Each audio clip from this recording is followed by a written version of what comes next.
Ladies and gentlemen, on behalf of the Foundation of Health Sciences, I would like to welcome all of you to join today's presentation of summer research program for medical students.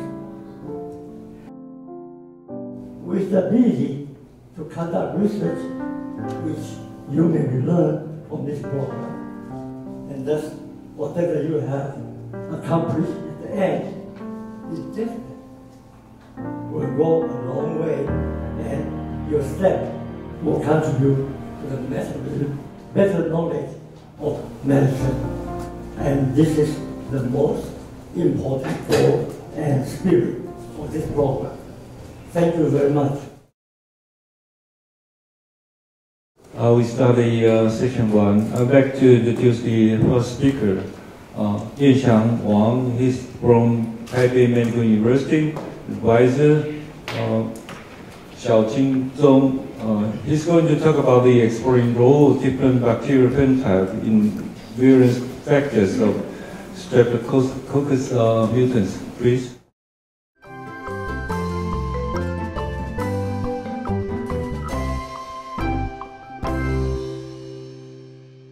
In the specific pathway of this disease have not been explored in detail.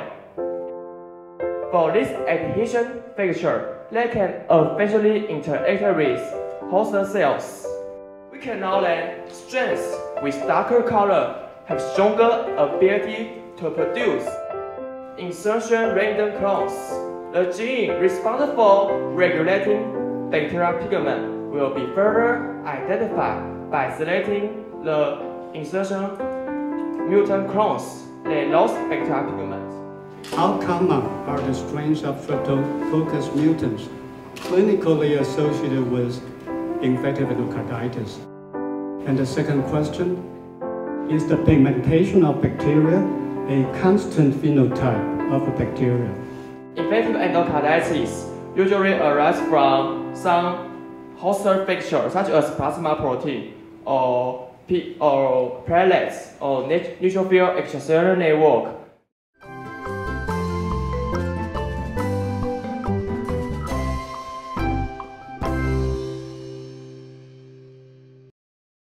So to know why PD-L1 is overexpressed, we discussed the expression mechanism of PD-L1. We also knocked down IL-17A and IL-17RA in oral cancer cells that leads to PD-L1 downregulation. We also overexpress IL-17RA. We consider that targeting IL-17A signaling pathway has the potential to synergize anti-PD-1, PD-L1 immunotherapy. So it is possible that anti-PD-L1 and anti-PD-1 therapeutic effect will be raised after PD-L1 downregulation. Why you choose the skin mice to do the study, to do the in vivo study? Immunocompromised mice, so it means that it can't immune escape, but MNS can form tumor in immunocompetent mice, so it can do immune escape. So we are examining whether our PD-L1 and IL-17RA axis is participate in the immune escape in MNS cell. It is immunocompetent mice.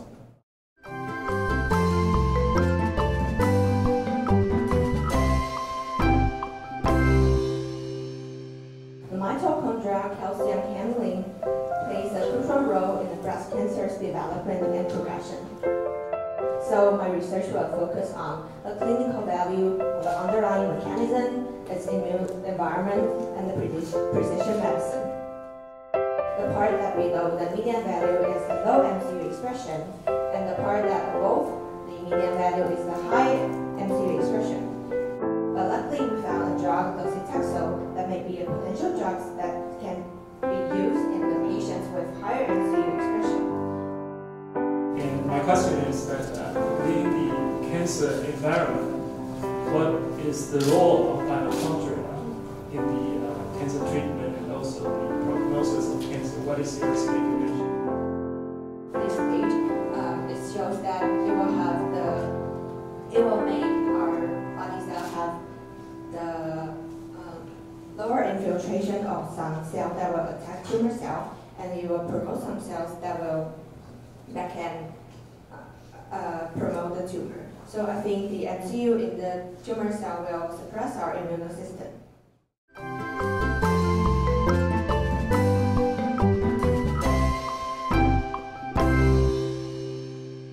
And according to the Ministry of Health and Welfare, the hemodialysis patient has reached 90,000 in 2021. Reduce background noise as much as possible, and then we collect some features and analyze this data. And finally, we could get this out classified. After we collect the extracted 20-second recordings, we transform the recording into mass-scale-term spectrograms. Audio signal into spectrogram. Yes. And for machine learning, try to analyze which is normal, which is abnormal, right? So, are you focusing on the natural native AV fistula or the AV shunt, which could be quite different? We can do more to adjust the BSMC cell to recover the vestibular function. But in this research, due to the time constraint, we focus on the grave sound.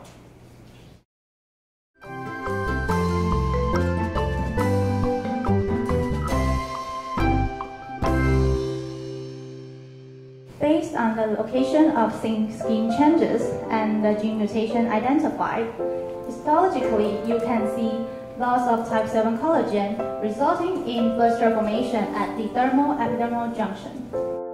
About RNA-based therapy, currently a method called RNA-guided RNA pseudorelation.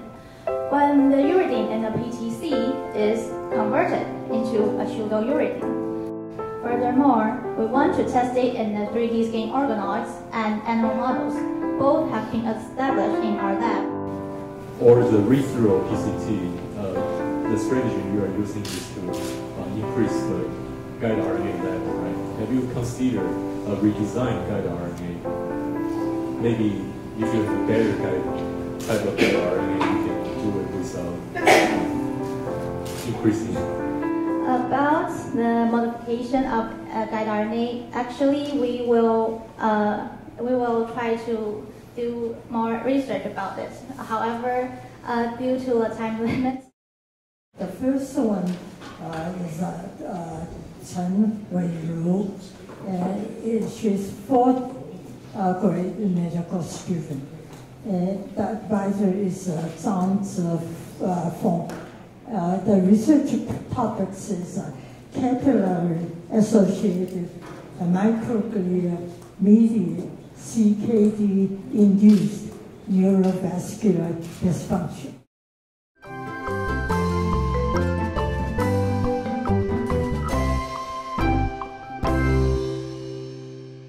The prevalence of the cognitive impairments increased with the worsening of the repair renal function. People used to think microglia phenotype can be easily divided to M1 pro-inflammatory type and M2 anti-inflammatory type. It enters the brain and causes the BBB breakdown and the cognitive decline. In this study, we're curious about how are the microglia involved in this situation and their functions. And this experiment supports our thoughts, and we are able to isolate these capillary-associated microglia in the future experiments. But your experiments, did you show any structure change or variation between the cognition, dysfunction and cognition models and animal? Do you have any idea about that? Also, I think if we want to prove the BBB structure in our experiment, we'll conduct maybe the histological data with the Claudin 5, like this kind of the protein for the BBB structure to verify our hypothesis.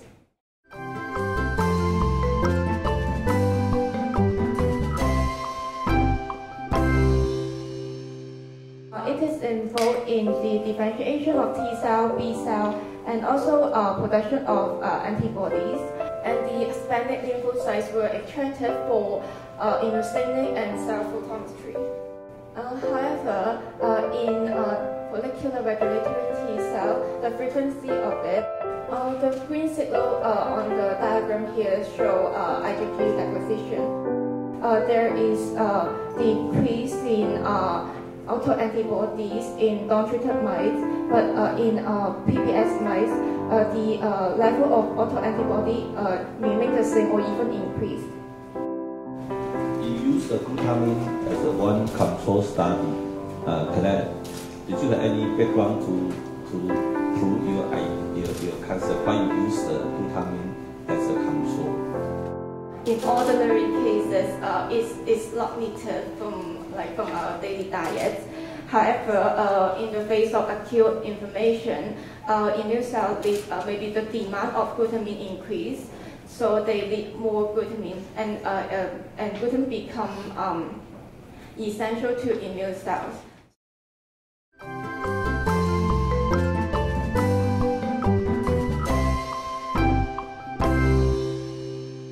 And similar result was reported in CKL mice with NOD, non-obese diabetic background. In this project, we propose that specific microbiota target antibiotics may have impact on T-cell pathogenicity, and that we treat these NOD and CKL mice with these three antibiotics respectively and monitor the colitis incidence and body weight loss. And then we analyze the immune cell proliferation and collect stool to analyze microbiota composition. Ciprofloxacin perpetuated the dysbiosis pattern in adult microbiota of Lin1 CKL mice. How to maintain normal flora condition is the future of the treatment. So do you plan to treat your mouse model with normal stool? Until now, there is no consistent identification of healthy microbiota.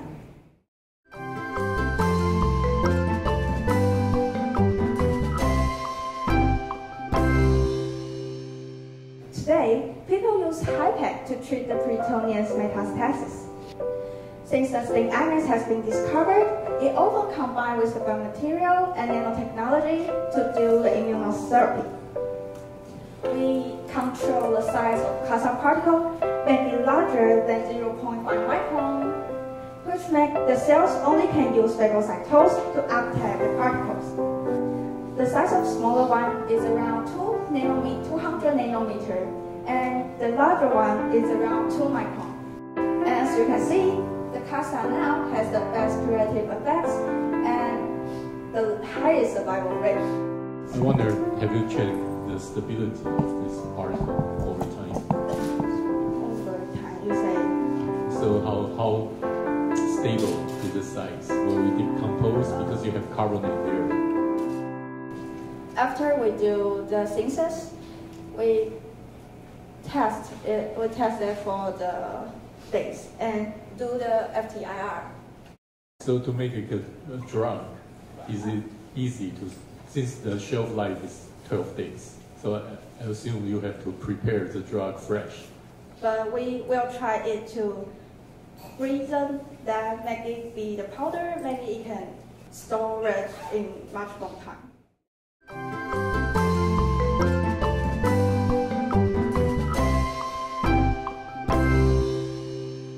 And the model we choose for our study is the MPTP in vivo model. And this is our MPTP in vivo model. And there are also three groups: PBX, MPTP, and MSC-derived exosome group. And this is how we conduct each of our tests. Rotarod test is shown in the short video. And these two areas in brain are the most densely populated area by the dopaminergic neurons. MSC-derived exosomes repair dopaminergic neurons in MPTP-induced PBX. And so the third group is you treat the animals with the exosome, right? You're treating? The third group we treat with MPTP. After the MPTP, right? Yeah. So it's after. Yeah. So we want to know, is there any direct evidence that related to the exosomes to the toxin of the MPTP? We use the protein analysis to check the extraction we get from the mesenchymal stromal cells.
Award is 校正缺阳明交通